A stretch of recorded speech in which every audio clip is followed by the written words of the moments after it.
13 जनवरी 2018 को साबिक एसएसपी मलेर राव अनवार ने नकीबुल्लाह महसूद को जाली पुलिस मुकाबले में कत्ल कर दिया था और दावा किया था कि इसका ताल्लुक शिद्दत पसंद तंजीम दाइश और लश्कर जंगवी से है। नकीबुल्लाह को कत्ल हुए 2 साल बीत चुके हैं, लेकिन इनका जिक्र एक मर्तबा फिर से सोशल मीडिया पर अमरीकी सहाफ़ी की जानिब से किया गया और दावा किया गया कि ये एक और तनाज़ा है। कुछ रिपोर्ट्स कहती हैं कि नकीबुल्लाह महसूद के आसिफ जरदारी की साहिबजादी के साथ ताल्लुकात थे।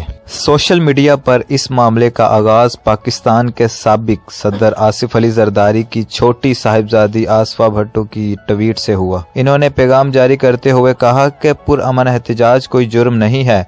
आसफा भट्टो की ट्वीट पर अमरीकी सहाफ़ी संथिया डी रिची ने इजहार ख्याल करते हुए कहा कि आपने दुरुस्त बात की, पुरअमन एहतजाज जुर्म नहीं है, लेकिन जिन इलाकों में सिक्योरिटी एजेंसियों ने बेशबहा कोशिशों के बाद अमन कायम किया हो वहां हंगामा बर्पा करना जुर्म है। इनका कहना था कि बहरहाल क्या अगले इलेक्शन में पीपल पार्टी सिंध में पानी के जराये पर रोक लगाएगी कि जब तक गरीब वोटर पीपल पार्टी को दफातर में जाकर वोट नहीं देते, जैसा कि कुछ रिपोर्ट्स कहती हैं यह माजी में भी हो चुका है। अमेरिकी सहाफ़ी के ट्वीट पर जवाब देते हुए सोशल मीडिया सार्फ ने नहायत ही अजीब सवाल किया कि इनसे पूछें कि नकीबुल्लाह महसूद के कत्ल के पीछे क्या वजूहात थीं।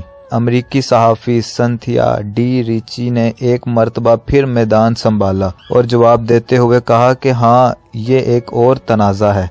कुछ रिपोर्ट कहती हैं कि नकीबुल्लाह महसूद के आसिफ जरदारी की साहिबजादी के साथ ताल्लुकात थे।